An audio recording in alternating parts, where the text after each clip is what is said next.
सकेसम्म स्वदेशमा नै रोजगारी गरौँ, विदेशमा जाने नै हो भने सिप, सूचना र तालिम लिएर मात्र जाउँ। नमस्कार, कार्यक्रम सुरक्षित परदेशमा हार्दिक स्वागत छ। म दीपक घिमिरे र म रिता मगरको पनि। रेडियो कार्यक्रम सुरक्षित परदेश रामेछापको मन्थली नगरपालिका मार्फत सञ्चालित सामी रोजगार प्रवर्धन कार्यक्रमसँगको सहकार्यमा तयार पारिएको हो। यहाँहरूले यो कार्यक्रम हजुरको radio 102.1 megahertz, internet online www.hazurkoradio.org.np मार्फत हरेक हप्ताको शुक्रबार बिहान 7:30 बजेदेखि 8 बजेसम्म सुन्दै आइरहनु भएको छ। यस्तै तपाईँले यो कार्यक्रम radio Tinlal, radio Tiphadi, radio Ramechhap, radio Jhankar, radio Kairan र रेडियो इनर्जी मार्फत पनि यही समयमा सुन्न सक्नुहुनेछ। देशभित्र र बाहिर पाइने कामका अवसर, विदेशको काम र कमाई, कामका लागि चाहिने सिप र वैदेशिक रोजगारी यस कार्यक्रमका मुख्य विषयहरू हुन्। रोजगारीका सिलसिलामा परिआउने सुख दुःखसँगै काम गर्न जाने देशको हावापानी, रहनसहन, संस्कार, संस्कृति, चालचलन, नीति नियम र काम गर्दाका सुख दुःखका अनुभव पनि कार्यक्रम सुरक्षित परदेशमा समावेश हुन्छन्। नेपाली श्रमिकका मुख्य श्रम गन्तव्य खाडीका 6 देशमा गर्मी अत्याधिक बढेपछि साउदी, कतार, कुवेत लगायतका देशले दिउँसो खुल्ला क्षेत्रमा काम गर्न रोक लगाएका छन्। तर खुल्ला क्षेत्रमा काम गर्दा मात्र होइन, खाडीका देशमा हुने अत्यधिक गर्मीका कारण सबै क्षेत्रमा काम गर्नेलाई उत्तिकै असर गर्छ। अझ देश छाडेर भर्खरै खाडीमा पाइला टेक्नेहरूलाई बानी पर्न समय लाग्छ। धेरै जसो समय तातो भुङ्रो झैँ हुने यी देशमा काम गर्दा विशेष ध्यान दिनुपर्छ। गर्मीको समयमा घर बाहिरको काम होस् या घरभित्रै गर्नुपर्ने काम होस्, गर्मीकै कारण विभिन्न जोखिम हुन्छ। टाउको दुख्ने, वाककी लाग्ने, कमजोर महसुस हुने, रिङ्गाटा लाग्ने, धेरै पसिना बग्ने लगायतका समस्याहरू हुन सक्छ। आजको सुरक्षित परदेशमा हामी खाडीको देशमा गर्मीको समयमा काम गर्दाका तपाईँका अनुभव र गर्मीबाट बच्दै काम गर्ने उपायहरू समेट्छौँ। आज हामीसित छन् खाडीको चर्को घाममा काम गर्दा तपाईँले भोगेका सजिला अप्ठ्यारा अनुभव। त्यो भिजेको शरीर साँझ 5 बजेसम्म सुक्न पाउँदैन।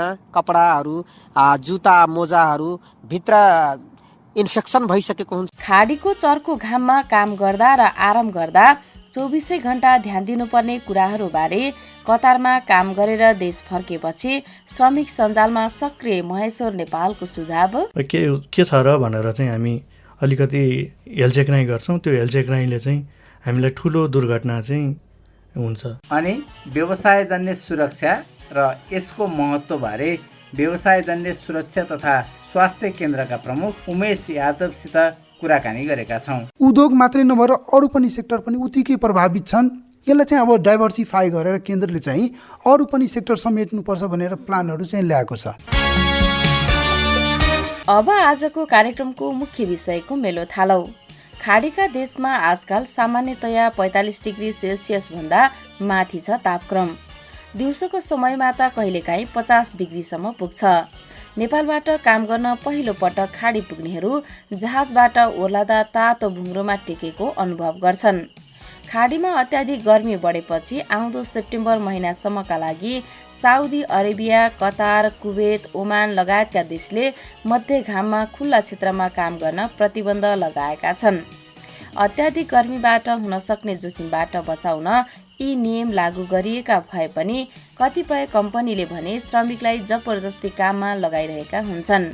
खुल्ला ठाउँमा मात्र होइन, भित्रै वा छहारी पर्ने ठाउँमा काम गर्दा पनि अत्याधिक गर्मीको ताप र राप सहन सजिलो हुँदैन।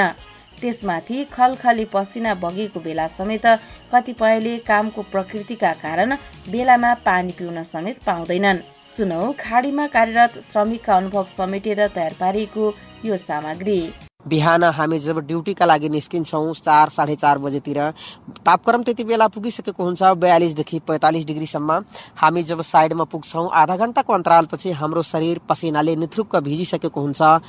त्यो भिजेको शरीर साँझ 5 बजेसम्म सुक्न पाउँदैन।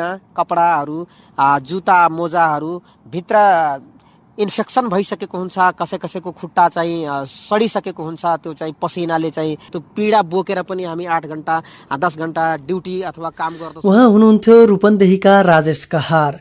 कतारको गर्मीबारे अनुभव सुनाउँदै यो परदेशमा पसिना बगाउने धेरै नेपाली श्रमिकको कहाली लाग्दो कथा हो भन्नुहुन्छ राजेश। खाना पनि हाम्रो अब कम्पनीले प्रोभाइड गरेको खाना पनि त्यति राम्रो हुँदैन, जसले गर्दाखेरि भोक प्यास हामी चाहिँ मारेर हामी चाहिँ यो अहोरात्र ड्युटी गरिरहेका हुन्छौँ।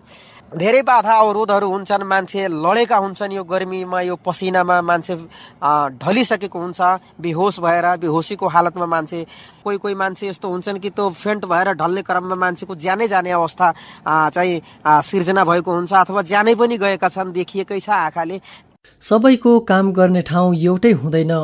कोही छानोमुनि रहेर काम गर्छन् भने कोही खुला आकाशमुनि। होटेल, रेस्टुरेन्ट, सेल्सको काम तथा ग्रोसरी वा फ्याक्ट्रीभित्र काम गर्दा त्यति धेरै गर्मी हुँदैन। सूर्यको प्रत्यक्ष रापबाट जोगिन्छन्। छानोमुनि एसीको व्यवस्था पनि हुन्छ।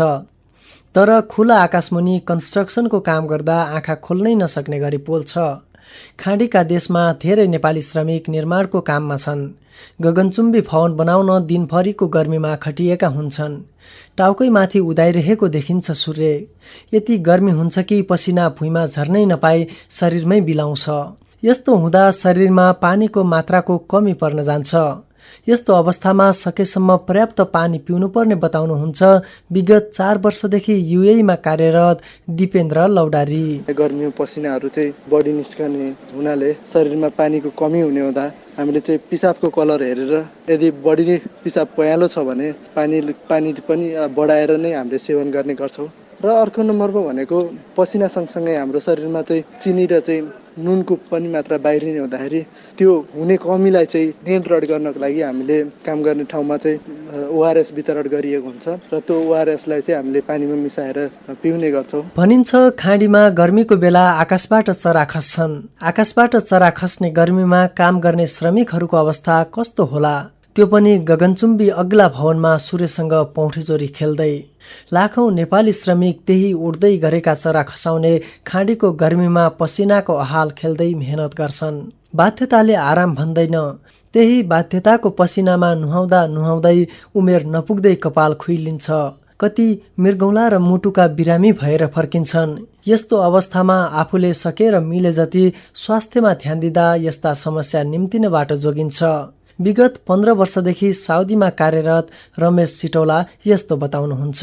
यदि टाउको दुख्ने, चक्कर लाग्ने, बेहोस हुने, कमजोरीपन महसुस हुने र पसिनाका कारण छाला चिलाउने भएमा तुरुन्तै नजिकैको विश्राम कक्षमा गएर विश्राम गर्ने अनि बिस्तारै बिस्तारै चिसो पानी पिउने। केही आराम भएपछि आफ्नो सुपरभाइजरलाई जानकारी गराएर हस्पिटल जाने।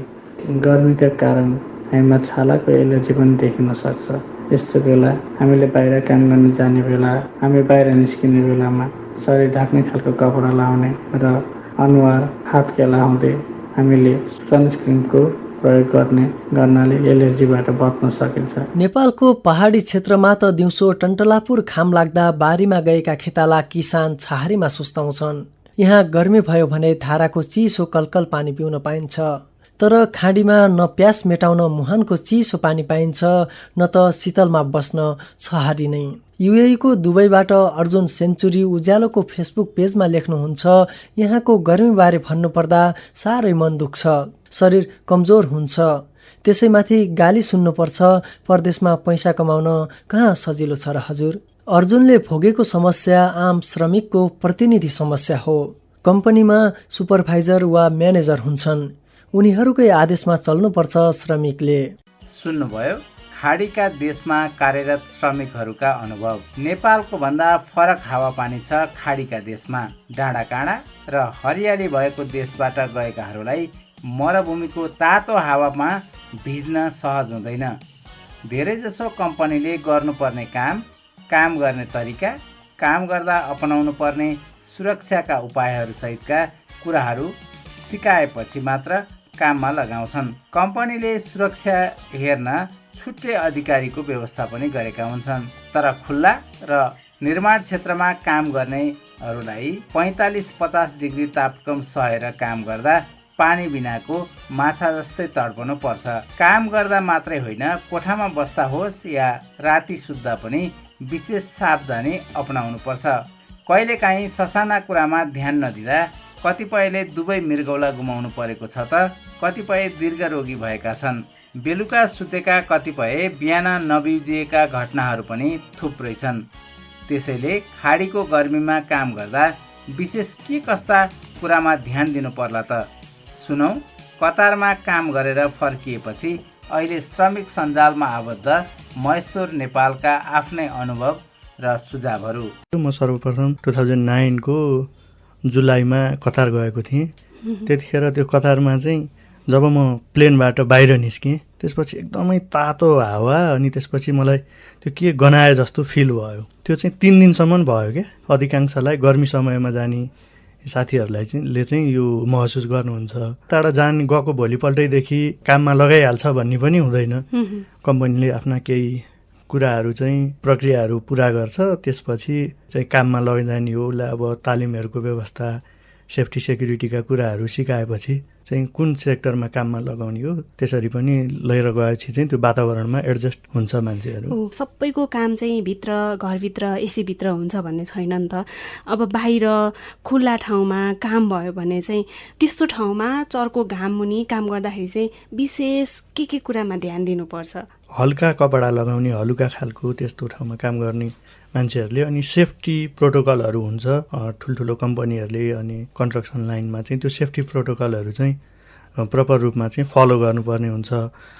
ड्युटीमा जानुभन्दा पहिला त्यहाँ हेल्थ एन्ड सेफ्टी अफिसरहरू हुन्छ, उनीहरूले चाहिँ त्यो कामको लागि भनेर चाहिँ पहिला ब्रिफिङ दिनुहुन्छ अनि ब्रिफिङ दिइसकेपछि चाहिँ साइटमा जाने हो काममा। र त्यो काम गर्दाखेरि पनि उसले चाहिँ त्यो सेफ्टीका रुल्स रेगुलेसनहरू पालना गरेको छ कि छैन भनेर हेर्ने जिम्मा चाहिँ त्यहाँ सेफ्टी अफिसरको हुन्छ र सेफ्टी अफिसरले चाहिँ ती कुराहरू फलो गरिराखेको हुन्छ। काम गर्दाखेरि खाडीमा गर्मीको समयमा श्रमिकहरूले चाहिँ ससाना कुराहरू ध्यान नदिँदाखेरि जसको कारणले चाहिँ ज्यानै जान सक्छ क्या, कस्ता कुरा चाहिँ व्यवस्था गर्न हुँदैन?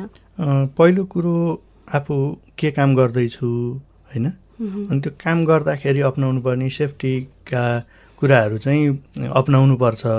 कहिलेकाहीँ सानोभन्दा सानो गल्तीले गर्दाखेरि चाहिँ ठुलो दुर्घटना निम्त्याउँछ। त्यसको लागि चाहिँ आफू सजग हुनुपर्छ। जस्तो हाई एक्सेसमा काम गर्दाखेरि त्यो रोपहरूको चाहिँ डोरीहरूको चाहिँ स्थिति के छ त्यो थाहा पाउनु पर्यो।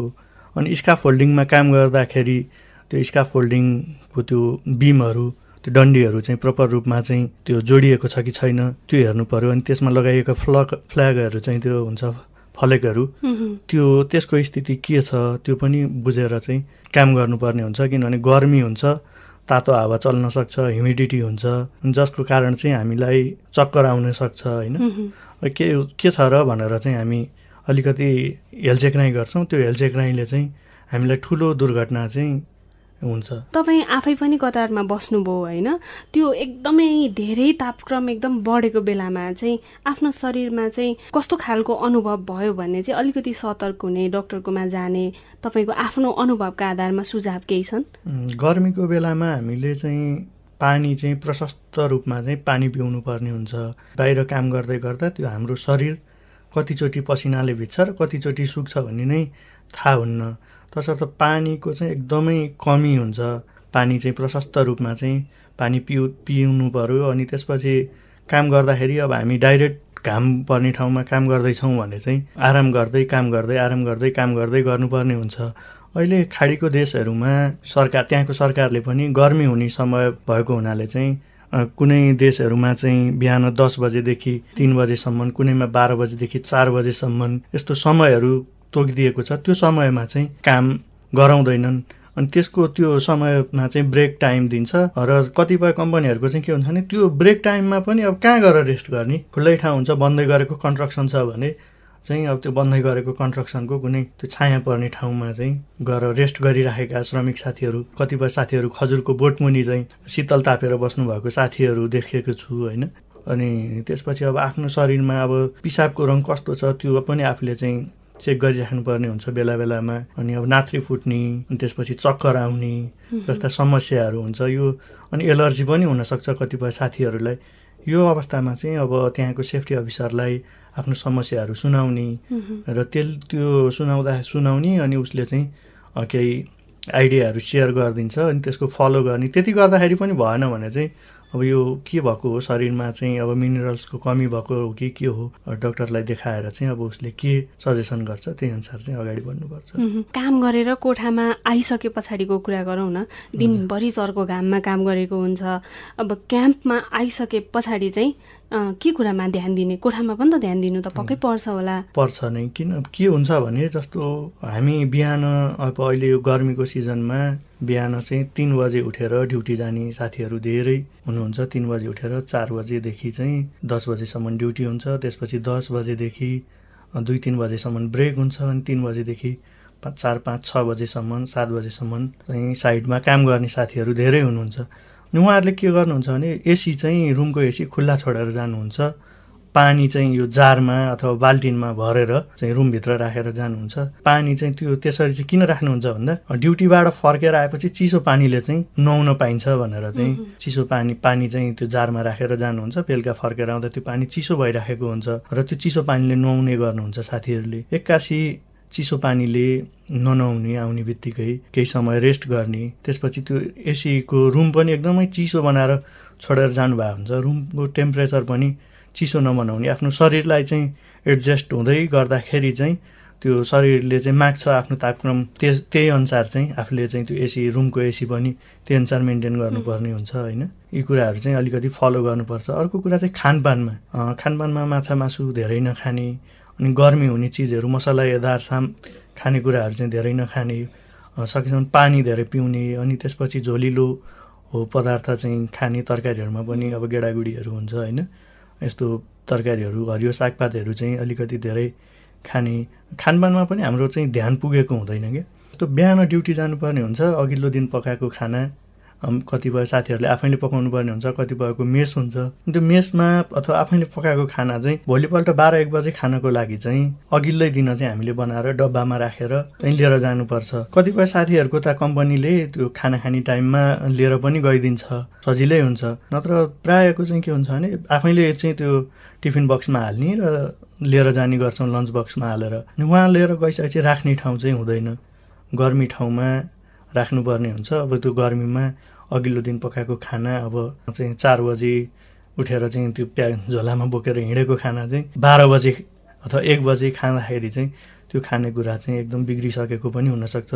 तसर्थ खानपानमा पनि अलिकति ध्यान चाहिँ दिनुपर्ने हुन्छ हामीले। खाडीका देशमा काम गर्दा गर्मीबाट आफूलाई बचाउने उपाय र आफ्नो अनुभव सार्दै हुनुहुन्थ्यो कतारमा काम गरेर फर्किएपछि श्रमिक सञ्जालमा सक्रिय महेश्वर नेपाल।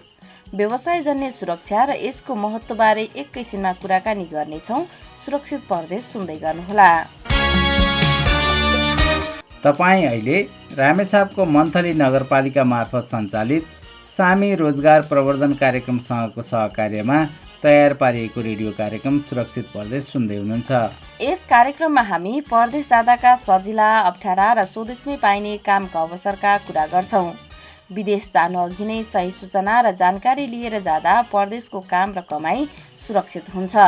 यस्ता जानकारी दिएर तपाईँको वैदेशिक रोजगारको यात्रालाई सहज र सुरक्षित पार्नु रेडियो कार्यक्रम सुरक्षित परदेशको उद्देश्य हो। वैदेशिक रोजगारीको विविध पाटामा छलफल र संवाद गर्ने कार्यक्रम सुरक्षित परदेशमा आज हामी खाडीका देशमा बढ्दो गर्मी र अपनाउनु पर्ने स्वास्थ्य सावधानी बारेमा कुराकानी गरिरहेका छौँ। यतिन्जेल सुन्नुभयो खाडीका देशमा कार्यरत श्रमिकका अनुभव र चर्को घाममा काम गर्दा ध्यान पुर्याउनु पर्ने कुराहरू। कार्यक्रममा अब व्यवसायजन्य स्वास्थ्य सुरक्षाको कुरा गरौँ। नेपाली श्रमिकका श्रम गन्तव्य देशहरूमा ठूला कम्पनीहरूले सुरक्षा सम्बन्धी छुट्टै अधिकारीहरूको व्यवस्था गर्ने गरे पनि नेपालमा अधिकांश औद्योगिक प्रतिष्ठानहरूमा कार्यस्थललाई सुरक्षित बनाउन खासै चासो दिएको पाइँदैन। कार्यस्थलको वातावरण स्वास्थ्य र सुरक्षित नभएकै कारण नेपालमै पनि प्रत्येक वर्ष हजारौं श्रमिक कार्यस्थल दुर्घटनामा परिरहेका छन्। कामको प्रकृति अनुसार काम गर्ने ठाउँ सुरक्षित नबनाइनु कार्यस्थल दुर्घटनाको प्रमुख कारण हो। वैदेशिक रोजगारीको क्रममा पनि काम गर्दा गर्दै थुप्रै श्रमिकले ज्यान गुमाउन परेको छ। व्यवसायजन्य स्वास्थ्य सुरक्षा भनेको के हो र कार्यस्थल असुरक्षित हुँदा उब्जने समस्याबारे अब कुरा गरौँ व्यवसायजन्य सुरक्षा तथा स्वास्थ्य केन्द्रका केन्द्र प्रमुख उमेश यादवसित।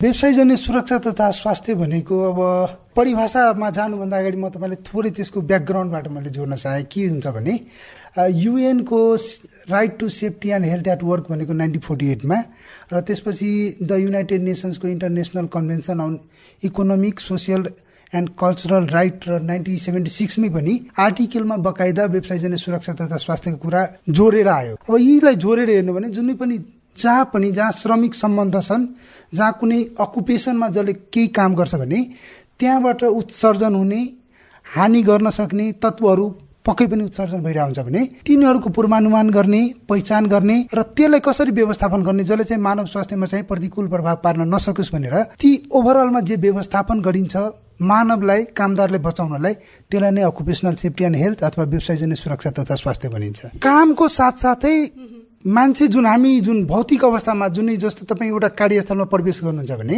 तपाईँमा हुने प्राकृतिक ग्रोथ बाहेकका अरू पनि परिवर्तन नहोस् भन्नाले प्राकृतिक ग्रोथ भनेको तपाईँको नङ बढ्न सक्छन्, कपाल बढ्न सक्छन्, तपाईँको उमेर बढ्न सक्छन्, तर तपाईँ एउटा पेसामा हुनुहुन्छ भने तपाईँले तपाईँको कार्यस्थल बाहेक तपाईँको आफ्नो जुन लाइफ छन्, पर्सनल लाइफ, त्यसमा चाहिँ केही परिवर्तन नहोस्। जस्तो तपाईँको सामाजिक कसैको मेन्टल स्ट्रेस हुन सक्छन्, कोही चोटपटक लाग्न सक्छन्, कोही घाइते हुन सक्छन्, विभिन्न हुन्छन्, समस्याग्रस्त हुन सक्छन् भने यी यावत कुराहरू चाहिँ प्राकृतिक ग्रोथ बाहेकका कुरा चाहिँ देखिनु भएन र ती नदेखिन दिनलाई चाहिँ तपाईँको कार्यस्थलमा के सुधारको व्यवस्था गरिएको छ त्यसलाई नै व्यवसायजन्य सुरक्षा तथा स्वास्थ्य भन्न सकिन्छ। हामीले सुरक्षित कार्यस्थल भनेर चाहिँ कस्तो अवस्थालाई बुझिन्छ? कुनै पनि दुर्घटना घटनामा दुईटा कुराले रोल खेलेको हुन्छ। एउटा चाहिँ अनसेफ एक्ट हुन्छ र अनसेफ कन्डिसन हुन्छ। र पश्चिमका जुन वेस्टर्न कन्ट्रीहरूको रिपोर्टहरू हेर्ने भने तपाईँको 88% रोल चाहिँ अनसेफ एक्टले गर्दा भन्नाले कामदारको जुन क्रियाकलाप छन् त्यसमा सावधानी नबर्तिएर नअपनाएर चाहिँ दुर्घटनाहरू घटेको देखिन्छ भने व्यक्ति स्वयंले चाहिँ सावधानी नअपनाउने, व्यक्ति स्वयंको लापरवाहीले घट्ने घटनाहरूको चाहिँ रेट चाहिँ त्यो अध्ययनहरूले बढी देखाउँछ। भन्नाले 88% चाहिँ त्यो रोल छ भने 10% चाहिँ तपाईँले जुन कार्यस्थललाई कस्तोले सुरक्षित भन्ने कुरा जुन भन्नुभएको छ भने 10% चाहिँ असुरक्षित कार्य अवस्था अनसेफ कन्डिसनले र 88% चाहिँ अनसेफ एक्टले गर्दा घटेको देखिन्छ भने सुरक्षित कार्य अवस्था भनेको के त भन्दाखेरि जहाँ चाहिँ वर्षभरिको जुन रेकर्डहरू राखिन्छ दुर्घटनाका सामान्य चोटपटकदेखि लागेर मान्छेका फेटिलिटीका जुन केसहरू आउँछ ती रेकर्डहरू जुनमा चाहिँ एकदमै न्यून छ भने बेस्ट प्र्याक्टिस भइरहेछ ओएसएच होइन, कतै न कतै केही देखिरहेछ, चोटपटक लागिरहेछ भने ओएसएचमा कतै न कतै त्रुटि छ, ल्याकिङ छ जस्तो देखिन्छ र यस्ता वर्क प्लेसलाई चाहिँ सुरक्षित वर्क प्लेस भनेर मान्न सकिँदैन। विशेष गरी रोजगारदाताले चाहिँ श्रमिकलाई पनि अवेर गराउँदै र कार्यस्थललाई सुरक्षित बनाउनको लागि चाहिँ के कुराहरू गर्नु पर्ला? खतरा र दुर्घटनासँग जोड्ने हो भने जस्तो जति पनि दुर्घटना घट्छ नि यी दुर्घटनालाई कन्ट्रोल गर्नलाई चाहिँ हायरार्की अफ कन्ट्रोल भन्छ अथवा खतरा नियन्त्रणका सिद्धान्त भन्छ। भन्नाले खतराबाटै दुर्घटना घट्ने हो र खतरालाई स्रोतमै हामीले व्यवस्थापन गर्न सक्यो भने पक्कै पनि ती घटनाहरूलाई चाहिँ रोक्न सकिन्छ। र त्यसमा चाहिँ थ्योरीले के भन्छ भने 5वटा स्टेपहरू हुन्छन्। खतराको स्रोतको विकल्पमा कम खतरा भएको स्रोत सेलेक्सन गर्न सक्नुहुन्छन्, प्राविधिक इन्जिनियरिङ कन्ट्रोलहरू लाउन सक्नुहुन्छन्, एडमिनिस्ट्रेटिभ कन्ट्रोल जुन हजुरले व्यवस्थापकसँग जोड्दै हुन्छ त्यो 4थो नम्बरमा आउँछ। र त्यसबाट पनि त्यसमा के हुन सक्यो भने जोखिमयुक्त काममा चाहिँ कामदारहरूलाई चाहिँ समयको चाहिँ कन्ट्रोल गरिदिने, मोनोटोनस रूपमा चाहिँ जहाँ जोखिम बढी देखिन्छ भने त्यसलाई चाहिँ वर्करलाई चाहिँ चेन्ज गरिराख्ने, एउटै वर्करलाई त्यहाँ नबस्न दिने, सूचनाहरू पोस्टरहरूको त्यहाँ चाहिँ पोस्टरहरू ठाउँ राख्नुभयो भने बेला बेलामा कामदारले हेरेर चाहिँ सजग हुन सक्छन् है, यो यहाँ चाहिँ दुर्घटना घट्न सक्ने रहेछ, हामी अलर्ट हुनुपर्छ, केही स्लोगनहरू राखिदिन सक्यो। टाइम व्यवस्थापन सबभन्दा महत्त्वपूर्ण कुरा भयो। मोनिटरिङका कुराहरू व्यवस्थापकले कसैलाई जिम्मा दिएर टाइममा मोनिटरिङ गर्यो भने काम गर्ने चाहिँ अलर्ट भएर बस्छन् होइन। हामीले केही हलचेकलाई गर्यो भने हामीले लागि त घट्ने पनि हो र कार्यस्थलमा हामीलाई पनि केही त्यही पेनाल्टीहरू लगाइदिन सक्छन्। तालिमहरूको कुराहरू गरिदिन सक्यो। आफ्नो कार्यस्थलका लागि जस्तो सुरक्षाका विभिन्न अडिटहरू हुन्छ, बाहिरी अडिट अथवा आन्तरिक अडिट, सुरक्षा चेक जाँच गराउने। तपाईँ आफूले आफ्नो कार्यस्थल हेर्नु भने एकदमै राम्रो लाग्न सक्छन्, तर बाहिरबाट कसैले ल्याएर मेरो वर्क प्लेस एकचोटि हेरिदिनु न भन्नुभयो भने केही न केही रेक्टिफाई गरिदिन सक्छन्। यहाँ त देखिन्छ नि यहाँबाट दुर्घटना गर्न सक्छ, यस्ता कुराहरू चाहिँ व्यवस्थापकले गराउन सक्छ भने 5औं मैले जुन खतरा नियन्त्रणका सिद्धान्त भनिरहेको छु भने 5औं र कम प्रभावकारी भन्छ। मैले माथिबाट भन्दाखेरि अघि जुन elimination, substitution, engineering control, administrative control र पिपी पर्सनल प्रोटेक्टिभ इक्विपमेन्ट भन्छ भने माथिको सबभन्दा सुरुको पोइन्ट चाहिँ एकदम बढी प्रभावकारी र तलको पिपी भनेको कम प्रभावकारी तर लास्ट लाइन अफ डिफेन्स हो। त्यो पनि लाएन भने दुर्घटना त अब कसले रोक्ने त? तपाईँको त्यो त घट्छ जस्तो भएको भएर अन्तिम लाइन अफ डिफेन्सकै रूपमा पनि नेपालमा चाहिँ बढी जसो पिपीमा चाहिँ फोकस गरेको देखिन्छ, जुन चाहिँ लास्ट लाइन अफ डिफेन्स र कम प्रभावकारी विकल्पको रूपमा चाहिँ हामीले लिन सकिन्छ। श्रम मन्त्रालय अन्तर्गत व्यवसायजन्य सुरक्षा तथा स्वास्थ्य केन्द्र नै छ, त्यसको तपाईँ प्रमुख हुनुहुन्छ होइन? यो केन्द्रले चाहिँ यो व्यवसायजन्य सुरक्षा र स्वास्थ्यका क्षेत्रमा के कस्ता कामहरू गरिरहेको छ? कामको जिम्मेवारीको रूपमा हेर्नुहुन्छ भने हामीलाई चाहिँ विभिन्न टोरहरू दिएको छ, जसमा चाहिँ एउटा चाहिँ नेपालमा जति पनि श्रम र व्यवसायजन्य सुरक्षा तथा स्वास्थ्य सम्बन्धी ऐन र नियमावलीहरू छन् भने त्यसको तर्जुमा गर्ने एउटा काम हामीले गरिरहेछौँ भने तालिम सम्बन्धी, जसमा चाहिँ हामीले व्यवस्थापकलाई, श्रमिकलाई र सरकारी कर्मचारीलाई व्यवसायजन्य सुरक्षा तथा स्वास्थ्य सम्बन्धी तालिमहरू आयोजना गर्ने गरेछौँ भने हामीले सचेतनामूलक कार्यक्रमहरू गरिरहेछौँ, जसमा चाहिँ हाम्रो वार्षिक रूपमै चाहिँ हामीले व्यवसायजन्य सुरक्षा तथा स्वास्थ्य सप्ताह वैशाख महिनाको 15 गतेदेखि 21 सम्म र वर्षभरि हामीले 34 देखि 35 वटा तालिमका कार्यक्रमहरू गर्दै आइरहेका छौँ। हामीले इन्टरभेन्सन सम्बन्धी जस्तो एकै थरीका 5-6 वटा उद्योग छान्ने र त्यसमा चाहिँ 3 महिना लाएर इन्टरभेन्सनका भन्नाले सुधारमा पहिला चाहिँ हामीले मोनिटरिङ गर्ने, के देखियो त त्रुटिहरू, त्यसलाई चाहिँ सुधार गर्न 3 महिनासम्म लगातार लागेर इन्टरभेन्सनका कार्यक्रमहरू गरिरहेछौँ। सचेतनामूलक पोस्टरहरूको छपाई सम्बन्धी काम भइरहेछ। राष्ट्रिय गाइडलाइनहरू बनाउनलाई हामीले ती डाटाहरूलाई हाम्रो ल्याबमा चाहिँ एनालाइसिस गरेर पछि चाहिँ राष्ट्रिय मापदण्डहरू बनाउनलाई सहयोग होस् भनेर ती मापदण्डहरूलाई डाटा चाहिँ स्टोर गरेर राख्ने कामहरू गरिरहेछौँ। त्यस बाहेक मैले अब जस्तो हाम्रो केन्द्रले गर्ने कार्यक्रममा चाहिँ विगतमा चाहिँ हामीले जस्तो तालिम मात्रै फोकस गरेका थियौँ र तालिममा पनि हामीले उद्योगलाई मात्रै फोकस नगरेर विद्युत सेक्टरलाई, सरसफाई कर्मी जो चाहिँ नचिनिएको भनौँ न रेकग्नाइज सेक्सन हो, त्यसलाई चाहिँ विद्युत सेक्टर, अटोमोबाइल सेक्टर जस्ता विभिन्न सेक्टरहरू पनि उद्योग सँगसँगै यी सेक्टरहरूलाई पनि हामीले समेट्ने कार्यक्रम गरेका छौँ भने यस्ता तालिमहरू चाहिँ हामीले निरन्तर रूपमा दिँदै आइरहेको छौँ। हजुर, नेपालको श्रम बजार सँगसँगै वैदेशिक रोजगारीमा गएर बाहिरी देशका श्रम बजारमा पनि ठूलो संख्यामा नेपाली श्रमिकहरू चाहिँ प्रवेश गर्नुहुन्छ। उहाँहरूलाई वैदेशिक रोजगारीमा जानु पूर्व नै यो व्यवसायजन्य सुरक्षाका बारेमा चाहिँ जानकारी गराउने केही प्रयासहरू भएका छन्? पक्कै पनि भएको छ। अब यसमा जस्तो कि तपाईँलाई उदाहरणको रूपमा मैले चाहिँ इजरायल जाने कामदार, कोरिया जाने कामदारलाई जोड्न चाहे। यही हाम्रो परिसरमै सिप विकास तथा तालिम प्रतिष्ठान केन्द्र छन्, जहाँ चाहिँ कोरिया र इजरायल जाने कामदारहरूलाई 3 दिन र 7 दिनको इन्डक्सन ट्रेनिङ भनौँ, त्यसमा चाहिँ सुरक्षा तथा स्वास्थ्यहरू समेट्ने र ओभरअलमा उहाँलाई एउटा कामदार चाहिँ विदेश जाँदाखेरि के कुरामा ध्यान दिने, सुरक्षा लगायत आर्थिक पाटो पनि छन्, विभिन्न पाटो छ भने यस्ता ट्रेनिङहरू नियमित रूपमा चाहिँ हाम्रो केन्द्रकै एउटै परिसरमा रहेको अर्को निकायले चाहिँ गर्दैछ र जसमा चाहिँ हाम्रो केन्द्रका हाम्रा सहकर्मी साथीहरू गएर व्यवसायजन्य सुरक्षा तथा स्वास्थ्य सम्बन्धी ट्रेनिङहरू चाहिँ हामीले बेला बेलामा चाहिँ उहाँहरूले क्लास लिने गर्छौँ भने अन्य मुलुक जानेको खण्डमा चाहिँ वैदेशिक रोजगारको बोर्ड छन्, जहाँबाट चाहिँ 1 दिनको ट्रेनिङहरू भइरहेछ र त्यसमा यस्ता कुराहरू पनि समावेश गरेर तालिम दिने गरेको जानकारी गराउन चाहन्छु। व्यवसायजन्य सुरक्षा र यसको महत्त्वबारे कुराकानी गर्दै हुनुहुन्थ्यो व्यवसायजन्य सुरक्षा तथा स्वास्थ्य केन्द्रका केन्द्र प्रमुख उमेश यादव। यिनै सामग्रीसँगै अब चाहिँ कार्यक्रमबाट बिदा लिने बेला भइसकेको छ।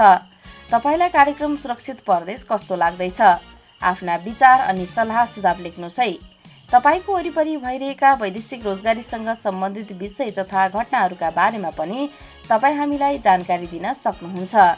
जानकारी दिनका लागि हाम्रो फोन नम्बर 048 40 0026, इमेल ठेगाना हजुरको radio@gmail.com का साथै यहाँहरूले एसएमएसबाट पनि आफ्ना जिज्ञासा र प्रतिक्रिया पठाउन सक्नुहुनेछ।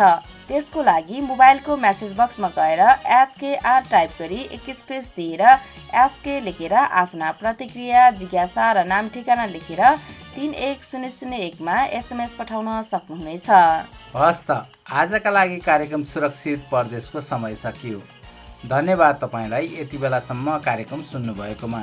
अर्को हप्ता रोजगारी सम्बन्धी तपाईँ हाम्रै चासो र रुचिका विषयहरू लिएर पुनः आउने नै छौँ। आजको कार्यक्रमबाट भने कार्यक्रम उत्पादनमा सहयोग गर्ने सबै साथीहरूलाई धन्यवाद दिँदै साथी रिता मगरसँगै म दीपक घिमिरेलाई पनि बिदा दिनुहोस्। नमस्कार।